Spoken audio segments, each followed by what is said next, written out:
Une journée particulière que nous célébrons, c'est la journée mondiale du jeu d'échecs. Le jeu d'échecs, un outil pour reconstruire en mieux. Au cœur des grandes capitales européennes, j'ai voulu qu'une réflexion soit menée et en particulier ayant été résident britannique, j'ai souhaité interpeller Sadiq Khan, le maire de Londres, pour ériger un monument en l'honneur de Labourdonnais, célèbre joueur d'échecs qui mit sur la place publique ce jeu oriental né aux Indes.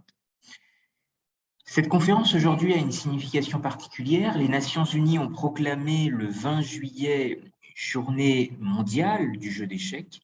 afin de mettre l'accent sur leur importante contribution à la paix et à la coopération internationale. Et la date choisie marque la date de création de la Fédération internationale des échecs à Paris en 1924. Tout au long de l'histoire, le jeu et le sport ont aidé l'humanité à survivre aux périodes de crise, en réduisant les angoisses et en améliorant la santé mentale. En 2020, alors que les restrictions imposées pour limiter la propagation de la COVID-19 ont grandement réduit la plupart de ces activités, les échecs ont désormais fait preuve d'une résilience, d'une adaptabilité et d'un pouvoir rassembleur remarquable en cette période de pandémie. Depuis le début de la pandémie de Covid-19, l'intérêt général pour les échecs a ainsi doublé, avec une augmentation du nombre de joueurs réunis pour participer à des événements d'échecs sur des plateformes en ligne. En quoi les échecs sont justement une contribution au service du développement durable? Les Nations Unies reconnaissent que le sport, les arts et l'activité physique peuvent faire évoluer les mentalités, les préjugés et les comportements, et être aussi une source d'inspiration pour l'être humain, en faisant tomber des barrières politiques, culturelles, et en combattant la discrimination, et en désamorçant également les conflits. Les échecs sont l'un des jeux les plus anciens, les plus intellectuels et les plus culturels qui soient, associant à la fois sport, raisonnement scientifique et aspect artistique. Ils sont joués dans le monde entier et favorisent l'équité, l'inclusion et le respect mutuel. Ils contribuent pour cela à un climat de tolérance et de compréhension entre les peuples et les nations et jouent un rôle crucial dans la mise en œuvre du programme de développement durable à l'horizon 2030 et ses objectifs ambitieux à travers le renforcement de l'éducation, de l'égalité des genres et de l'avancement des femmes et des filles. Les échecs, vous le savez, sont un jeu de plateau stratégique impliquant deux joueurs. L'objectif est de capturer la pièce du roi de l'adversaire en utilisant différentes pièces ayant un ensemble prescrit de mouvements possibles sur un plateau carré en damier. Aujourd'hui, il n'existe pas un seul jeu d'échecs, mais plus de 2000 variantes du jeu. Pour ce qui est de ses origines, certains pensent que le jeu est issu d'un autre jeu similaire aux échecs, appelé Chaturanga, qui se serait développé dans le nord du sous-continent indien pendant la période de la dynastie des Gupta. Pour après se diffuser le long des routes de la soie à l'ouest de la Perse. Cependant, le concept du jeu d'échecs moderne serait dérivé de Chaturanga, qui signifie 4 divisions et qui fait référence aux divisions des pièces de jeu en infanterie, cavalerie, éléphanterie et charrette, pièces qui dans le jeu moderne sont devenues le roi, tour, dame, cavalier et pion. Soit au fait que le jeu comprenait auparavant 4 joueurs, chatrang, et plus tard chatranche, était le jeu donné au jeu lorsqu'il est arrivé en Perse sananide. Et la première référence au jeu provient justement d'un manuscrit persan décrivant un ambassadeur du sous-continent indien venant rendre visite au roi Khosrow Ier et lui présentant le jeu en cadeau. Et de là, le jeu s'est diffusé vers d'autres régions, notamment vers la péninsule arabique et l'ancienne Byzance. En 1900, les maîtres d'échecs abbassides, Al-Souli et Al-Lajla, ont composé des œuvres sur les techniques et la stratégie du jeu. Et en 1000, le jeu était déjà populaire à travers l'Europe et la Russie, où ils ont été introduits dans la steppe eurasienne. Dans les manuscrits d'Alfonso, une collection médiévale de textes illustrant 3 différents types de jeux populaires du XIIIe siècle, connus sous le nom de Libro de los Juegos, livre des jeux, eh bien, le jeu d'échecs qui est décrit comme étant très similaire à la version persane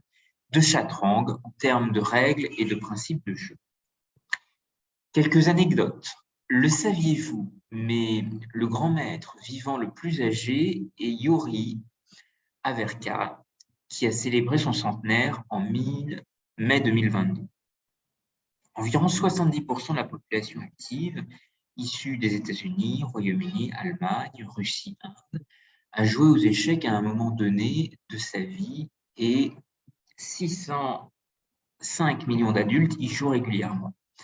Mathématiquement, il y a plus de jeux d'échecs possibles que d'atomes dans l'univers.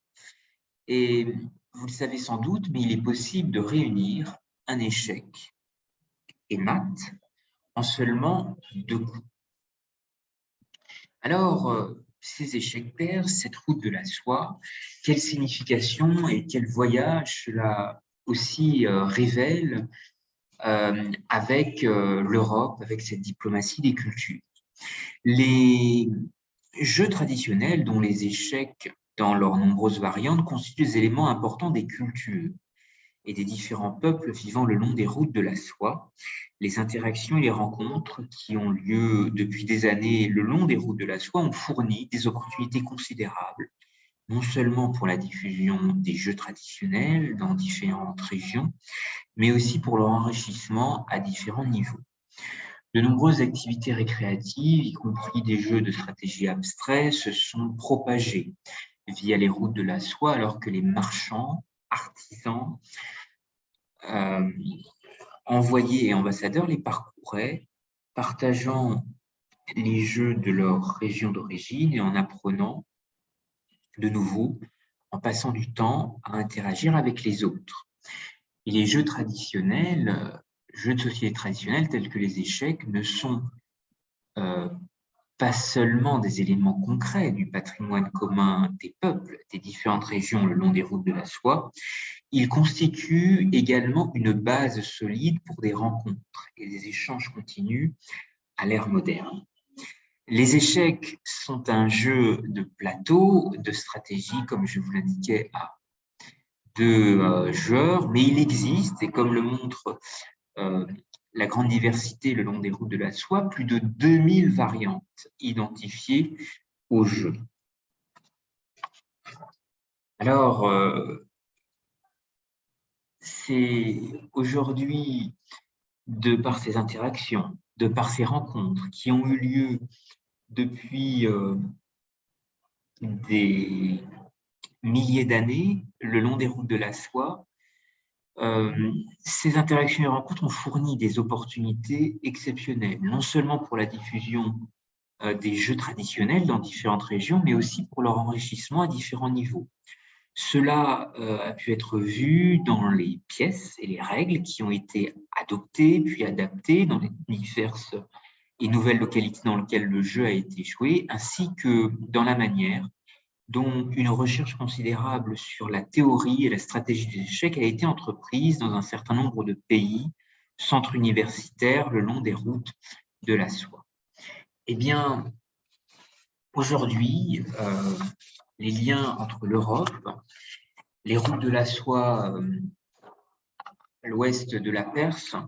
nous montrent à quel point nous sommes reliés à une diplomatie des cultures, à une diplomatie de richesse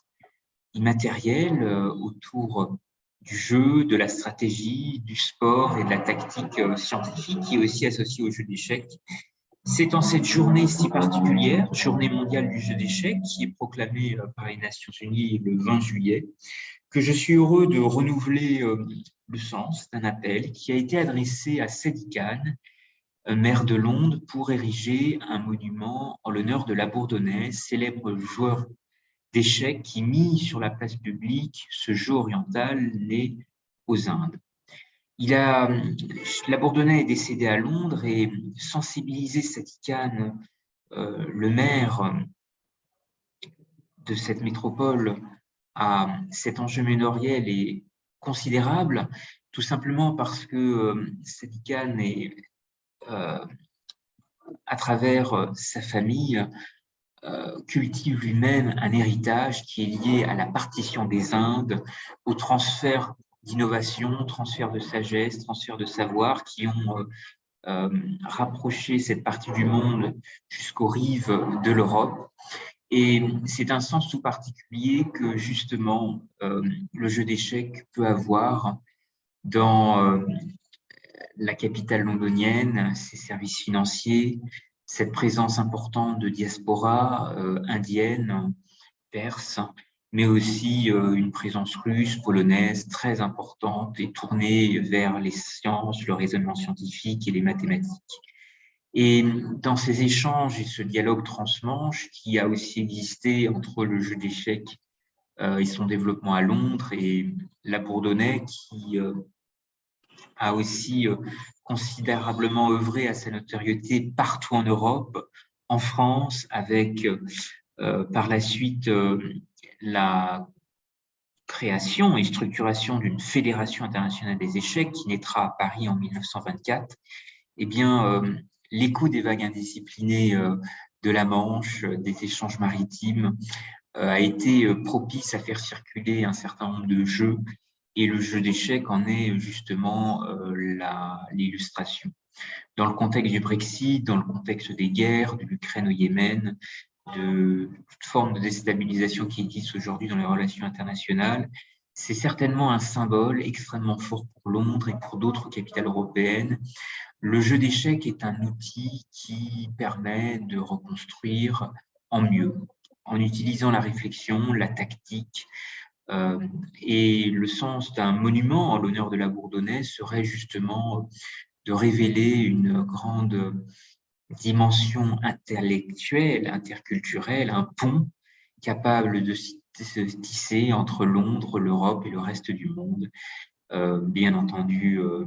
le long des routes de la soie à l'ouest de la Perse,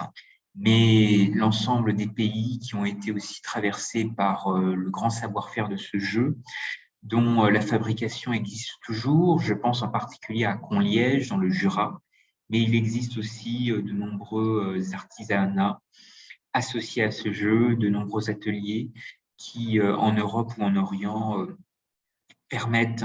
d'entretenir cette tradition qui, dans des périodes de crise, nous aidera certainement à survivre, à dépasser nos angoisses, à les réduire et à améliorer notre équilibre, notre santé mentale et notre épanouissement, ce que les Anglais appellent the pursuit of happiness. Eh bien, ça sera mon mot de conclusion, en invitant les équipes autour du maire de Sadi Khan de prendre en considération ce jeu et la place qu'il peut avoir dans la grande métropole londonienne et son rayonnement sur le monde. Je vous remercie à tous pour votre attention pour cette présentation et je vais maintenant vous proposer d'en débattre et de répondre à l'ensemble de vos questions. Merci à vous.